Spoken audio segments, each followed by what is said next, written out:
자, 그 다음에 이어서 이제 다시 다음 거로 들어가죠.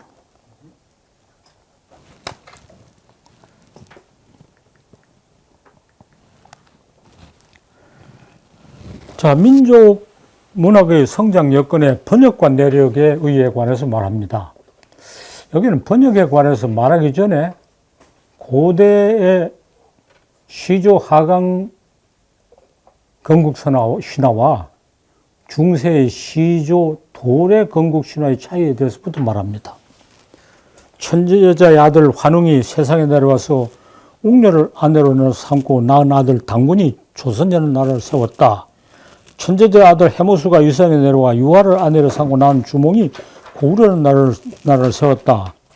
이런 말이 기록에 올라 있고 이런 것이 시조 하강 건국 신화입니다. 건국의 신조가 하늘에서 내려왔다고 하므로 시조 하강 건국 신화로 합니다. 이런 신화를 이런 시기 여러 나라에서 일제히 갖췄습니다. 우리 시조만 한국에서 내려온 거 아닙니다. 고대는 시조가 다 하늘에서 내려왔어요. 그런데 시대가 가자 시조 하강 건국 신화와는 다른 시조 도래 건국 신화가 나타났습니다. 이거 조금 더 빠졌는데 이거부터 해야 돼요. 수로왕은 하늘에 내려왔지만 수로왕에 비해 허왕은 인도에서 도래했어요. 그러니까 최초의 시조 도래 건국 신화는 우리 역사상의 허왕입니다. 시조 사강과 시조 도래가 가락국의 건국 신화는 둘 다 있어요. 건국의 시조가 하늘에 내려오지 않고 문명권의 중변에서 건너왔다는 것이 고려 건국 신화에 나옵니다. 당나라 황제 숙종이 바다를 건너와 진열한 여인과 관계를 맺은 아들 작재근이 고려를 건국한 왕건의 할아버지라 한 것이 시조 도래 건국 신화입니다. 밖으로 눈을 돌리면 사례가 많이 있습니다. 이해를 듣기 위해서 몇 가지만 듭니다. 월남에서는 중국 건국 시조 염제 신홍씨의 3세 손이라는 사람이 남쪽으로 와서 현지의 아내를 삼고 낳은 녹적이 월남의 건국 시도록 했습니다. 건국 시조 최초부터 월남에서는 시조 도래 건국 신화입니다. 인도의 브라만이 건너와 현지 여인을 굴복시키고 아내를 삼아 낳은 아들이 동남아 옛나라 부남의 건국 신화를 되었다는 이야기가 여러 형태로 전합니다. 인도의 왕자가 건너와 현지 지배자의 딸을 아내로 삼고 낳은 아들이 스리랑카의 건국 신화가 되었다고 합니다. 인도에서 건너온 사람이 티베트의 지배자가 되고 티베트에서 온 사람이 몽고의 지배자가 되었다는 것도 보태야 됩니다. 사례가 하도 많아서 들다 보니 빠졌어요.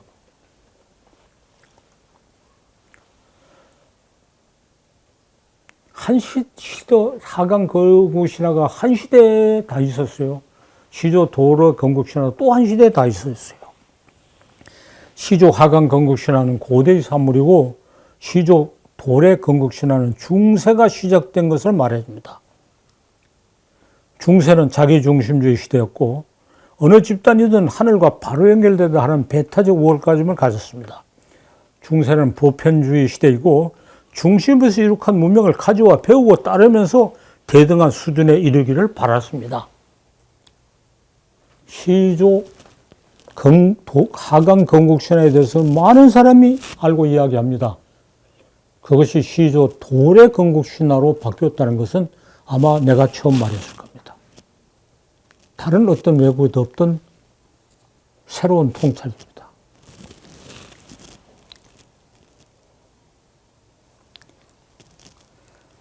중세 보편주의 시대는 중심에서 이룩한 문명을 가져와 배우고 따르면서 대등한 수준에 이르기를 바랐습니다. 이게 시조 도래 건국시입니다.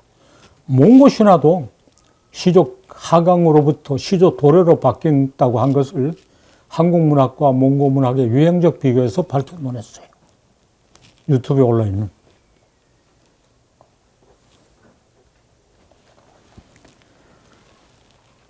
고대의 자기중심주의는 그런 신화는 구비문학으로 표현됐습니다.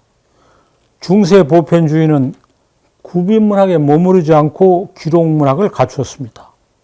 구비로 창작한 시조 도래 건국산화를 기록에 올리고 공동문어를 이용해 문자 문명을 키우는 데 힘썼는데, 문명권의 중심에서 가져오는 보편 종교 사상이 사람이나 누구나 가져야 하는 이성을 제시한다고 받아들이며 활용하라고 일제히 노력하면서 시조 건국 신화는 새 시대가 시작되도록 한 것이 사실은 무시되고, 시조가 도래했다는 게 아니라 문명이 도래했다는 것이 전면에 나타났어요. 그래서 시조 도래 건국 신화는 인지되지 않은 채 그냥 묻혀버렸어요. 문명권마다 자랑으로 삼는 고전이 있습니다. 그 고전은 중심부에서 가져왔어요. 고전을 그대로도 이해하는 데 그치지 않고 번역을 했습니다. 중세는 번역의 시대입니다. 근대가 번역의 시대가 아니고. 번역의 성격이 한결같지 않고 차츰 달라지면서 중심부와 중간 주변부의 관계에서 단계적인 변화가 있었던 것을 말해줍니다. 중국 문학을 번역하는 방식이 한국, 일본, 월남에서 방식의 변화가 공통적에 나타난 사실이 중요한 의미를 가집니다. 중국 문학을 번역하는 방식이 세 나라에서 단계적 차이가 있은 것은 공동문어 경전을 중심, 중간 주변부가 받아들이면서 번역하는 세계적인 일반적 형태를 집약해서 보여주는 의미가 있어요. 이것을 네덜란드에서 열리는 국제비교문학회에서 발표한 내용입니다.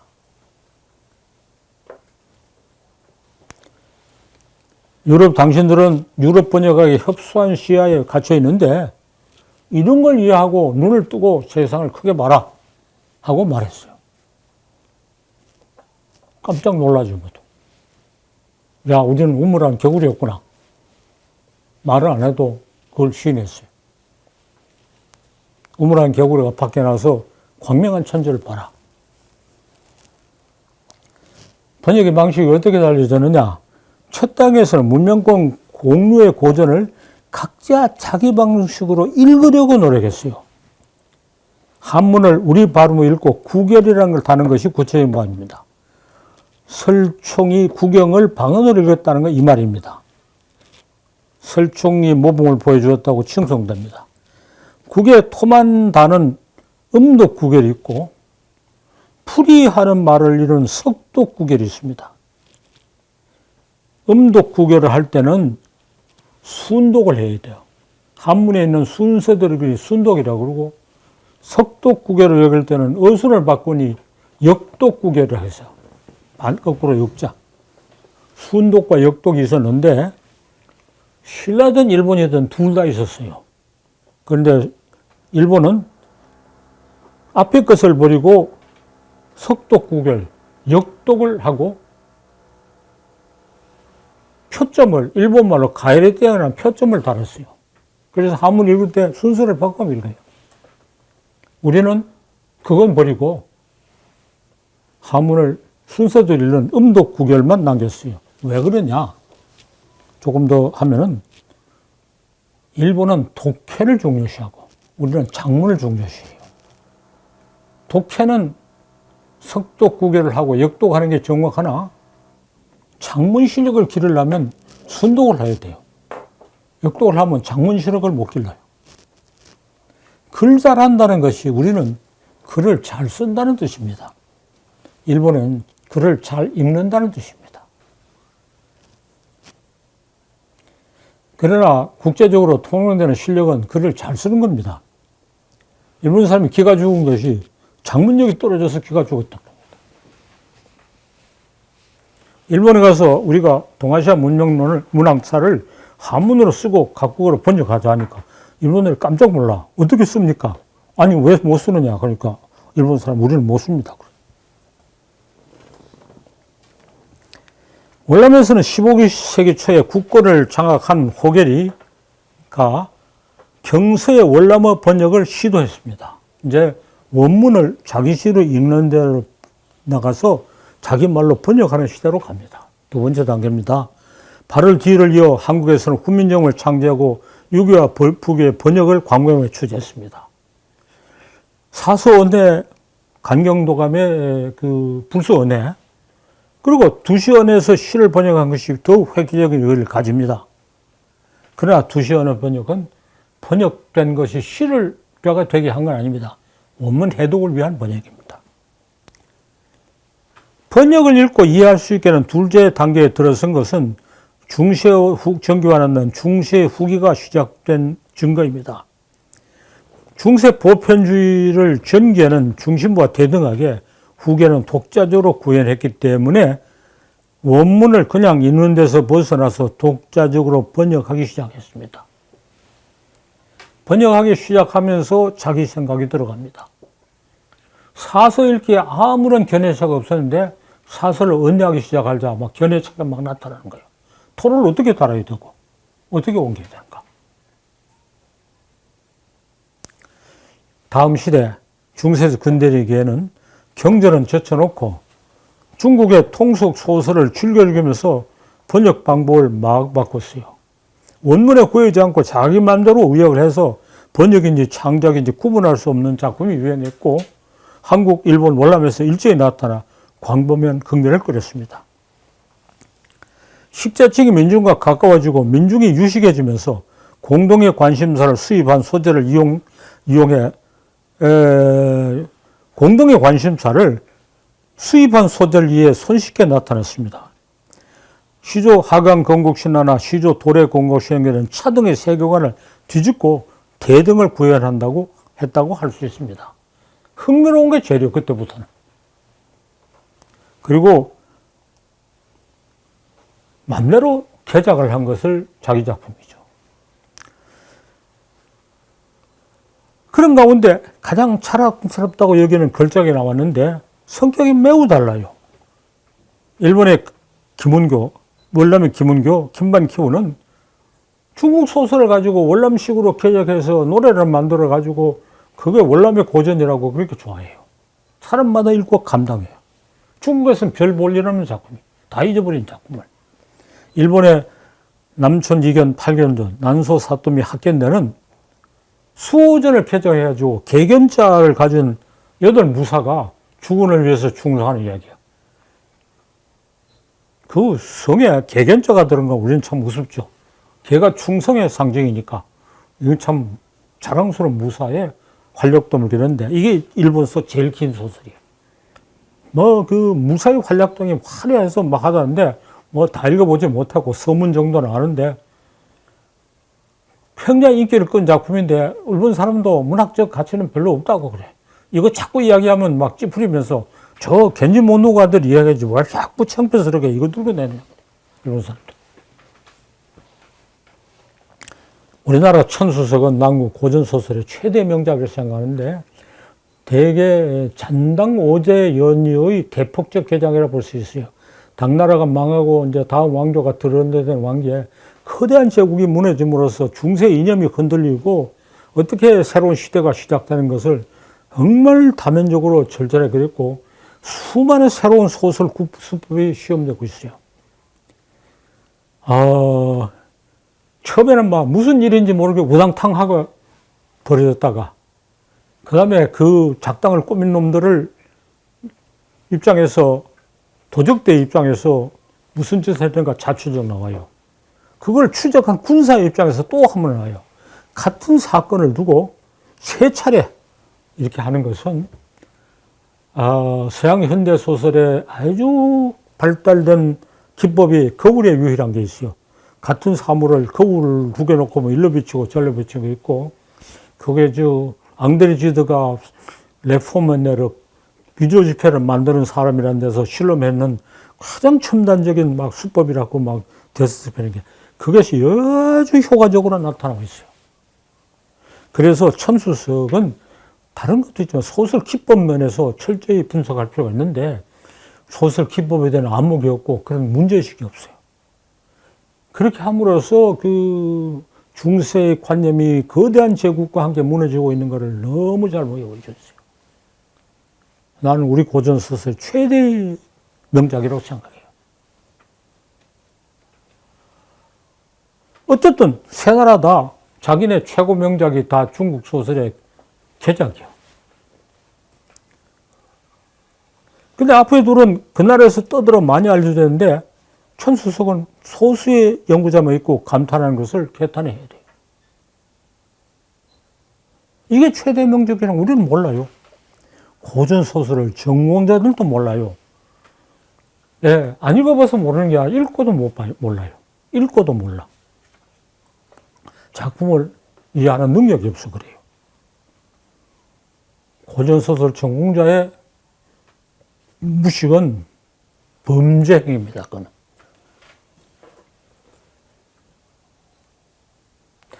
일반인이 법률을 몰라서 횡설수설하는 것은 나무랄 수 없어요. 변호사가 엉터리 돈만 받아먹고 엉터리 변론하는 것은 판사가 물리치면 돼. 판결을 하는 판사 그놈이 법률을 몰라서 엉터리 판결하면 어떻게 되겠어요? 그건 범죄 행위입니다. 고전소설 전공자가 이런 작품을 알아보지 못하는 것은 범죄 행위입니다. 직무유기를 넘어서요.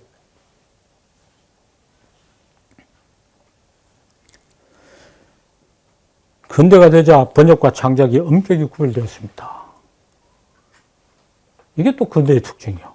외국과 자국 것을 분명히 나누었습니다. 문명권의 공유재산을 없애주고 각국의 사유재산을 남겼어요. 잘하기만 한 것은 아닙니다. 민족주의를 시대 이념으로 삼으면서 시종 하강 건국신화를 재활시켜서 근대 민족주의 자부심의 원천으로 삼는 일이 흔히 있습니다. 당군 할아버지 봤던 거예요. 중국에서도 소문이 중화민국을 일으키면서 황제라는 전설상의 시도를 우리 중화민족의 시도라고 봤더래요. 예, 일본에서 건국신화를 세상들이 봤더래요. 이것은 중세 보편주의를 부정하기 위해 하는 소리지만 중세 부편주의의 가치를 모두 훼손하는 저질의 반론입니다. 그러면 그걸로 그치면 되겠네. 다른 한편으로는 유럽 문명을 높이 받들고 유럽에서 온 것은 모두 시조 도래 건국신화라는 것을 만들어줘요. 근대란 것은 이처럼 치사한 시대입니다. 하루빨리 청산해야 돼. 자국의 건국, 시조, 하강 건국신화로서 편입한 면숙민족주의를 만들고 유럽 것은 시조 도래 건국신화에 이어버려서 떠받들고 이중으로 저질이고 배신이죠. 자, 여기서 하나 더 붙일 게 있어요. 동아시아 여러 나라는 중국을 가져와서 자기네들 굵어먹어서 이런 걸 조금 만들었어요. 중국은 영양을 주기만 했으니까 굉장히 자랑스럽죠. 영양을 주기만 한 놈은 침체예요. 발전이 없어요. 중국 소설은 원말부터 명초까지 잘 나가다가 청나라에 또 오면 하강선을 긋기 시작해요. 4대 기설한 거 다 명나라 때 이루어졌잖아요. 청나라에도 못한 건 홍루망 정도예요. 왜? 고인물은 썩어요.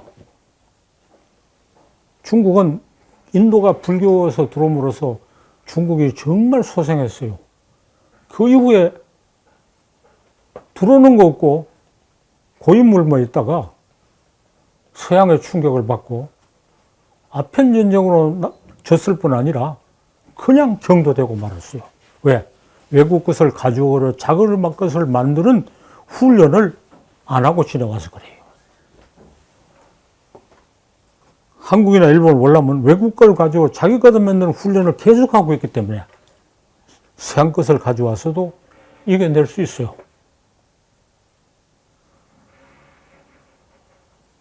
중국이 위대한 게 아니라 위대하면 망하게 돼 있어요. 자기가 모자란다고 생각해야 희망이 있어요. 그래서 중국의 개국주의 자전망대를 키웠는데 개국주의 자전망대가 서양의 도전에 대해서는 굉장히 무력해요. 동아시아 문명의 전통을 중국이 자기의 사유자산으로 거짓말을 해가지고 그것이 가지고 있는 창조력의 역량을 탈색을 시켜서 자기를 무색하고 동아시아를 같이 망하게 하고 있어요. 제가 참 본격적으로 준비했는데요. 이번에 이제 번역 문제를 말씀하셨지 않습니까? 그래서 공동문어 시대에는 경전 중심으로 번역을 했기 때문에 어느 나라에서든 다 번역하기가 크게 어렵지 않다고 생각되는데요. 이 중세에 오면서 중국 소설이 이제 백화와 어록이 첨가가 되니까 각국에서 번역하기가 좀 어려워서 의역이나 창작. 그거는 번역이 어려웠을 뿐 아니라 원문에 충실해야 되는 생각이 아예 없어요. 기본대로 고치면 돼. 그때 그 전에 선생님한테 어느 선생님 들었는데 이제 그 중세 삼국지 번역 말씀하셨잖아요. 그런데 태국의 삼국지는 태국 삼국지는 태국에 있는 중국 화교가 삼국지를 읽고 이러이러한 소리다고 태국 말로 하면 태국 사람이 받아줘가지고 번역했어요. 그 칠종칠금 얘기가 안 나온다 그랬잖아요. 그 사람들. 아니요. 칠종칠금은 우리 선조를 이렇게 욕보면 되느냐 해서 그 부분을 태국 작가가 개작을 했어요. 개작을 한 게 그래 인기야. 그래서 맹획은 아주 훌륭하고 제갈량은 비열한 침략자다. 이렇게 개작한 것이 인기야. 그 저는 번역 어려움과 또 각국의 자의식이 서로 그런데 이제 근대 와서는 창작과 번역이 엄격히 구별되고 번역을 질이 문제가 되고 원문에 맞는 번역이 있는데 중세에서 근대로 이행기는 원문에 맞게 번역해야 되는 의식이 아예 없었어요. 그리고 표절과 창작의 구별도 없었어요. 그때는. 셰익스피어도 중세에서 근대로 이야기의 작가인데 셰익스피어의 모든 이야기는 다 표절이야. 지가 지는 게 하나도 없어. 그러니까 창작과 표절, 창작과 번역과 표절의 구별이 아예 없었어요. 그때는. 그러니까 편한 시대지. 근데 와서 원문에 맞게 번역해야 되고 번역과 창작이 엄격히 구별을 하니까 비로소 골치 아프게 됐어요.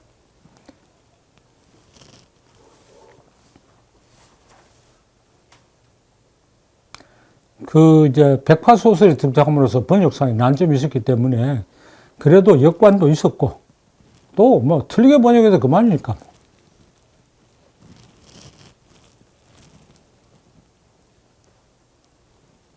그러니까 어록해란 것도 많이 그러니까 이 소전에 백화 표현 그거 어록해서 1자료, 2자료, 3자료 해서 번역 독해 사전이 있어요. 한문에는 없는 백화 표현 이해하는 그런 사전도 있었고.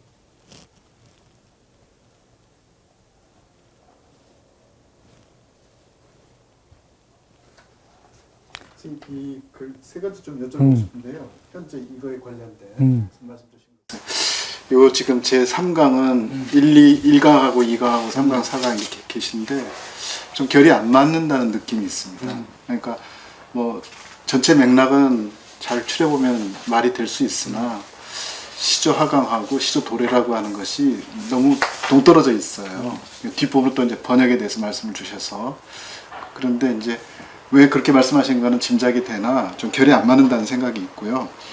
둘째는 뭐냐면 시조도래의 신화를 말씀을 주실 때 가령 이제 시조가 하강만 하지 않고 제주도의 사례는 밑에서부터 위로 이렇게 솟구치거든요. 그런 어떤 유형이 하나 있고 다음에 이제 삼승할망 본풀이가 있습니다. 그 삼승할망 본풀이는 동해용왕 따님아기가 솟아나가지고 물을 건너와가지고 이 제주도에 도착했고 다시 이제 달리 맹진국 따님아기가 옥황상제로 밑으로 내려와서 오히려 그 자체가 고대적인 어떤 신화 층이하고 그 다음에 이제 시조가 하강한 것이 이렇게 잘 결합되어 있는 세계적인 사례일 수도 있다는 생각이 들어서 그 점에 대해서 어떤 의견이 계신지를 좀 여쭤보고자 합니다. 그리고 거기 대답하고 갈까요? 자, 이제 하나는 이 강의의 구성에 대해서 이제 지적을 했는데, 이 강의를 구성을 하면서 엄격한 체계를 버리자. 체계를 세우려고 하면은 그 흥미가 떨어지는 이야기밖에 못해요. 체계를 만들기 위해서 뻔한 이야기를 너무 많이 해야 돼. 그래서 말하자면 화제, 토픽 중심으로 이러저러한 얘기를 해나가는 게 더 좋다 하는 쪽으로 생각을 바꿨어요. 앞으로도 계속 그래 나가야. 우리는 전후 좌우를 다 고찰하는 것보다 특별히 중요하고 재밌는 걸 집중적으로 고찰하는 게 좋겠다. 이래서 그런 이야기를 점철해 나가요. 그 다음에 신화 유형을 말하면 시조 용출 건국 신화도 있어야 되죠. 그러나 시조 용출 건국 신화는 고대냐 중세냐 하는 역사의 전환에서는 조금 비켜져 있어요. 구태여 말하면 원시적인 사고가 지속되는 거예요. 그러니까 원시인에게는 시조 용출이 제일 그렇다는 설명이었을 것 같아요. 그러면 원시의 시조 용출, 고대의 시조 하강, 중세의 시조 도래가 라고 정의해야 되는데 원시의 시조 용출은 여기에 이야기할 여과가 없어요. 그래서 빼버렸죠. 그러니까 재미있는 논제 중심으로 말할 때는 선택과 집중이라. 선택과 집중에 빠지는 게 너무 많아. 왜 이건 말하지 않느냐? 그러면 이거는 왜 내한테 말하나? 네가 말해라. 되돌릴 수밖에 없어. 또 내가 다 말아먹으면 안 되죠. 아마 시조 용출 건국 신화는 고대의 단계에 들어가지 않은 원시 신화라고 이야기할 가능성이 많이 있어요. 그러나 그놈이 시조 하강, 시조 도래하고 섞일 수도 있어요. 후대적인 그런 복합이죠.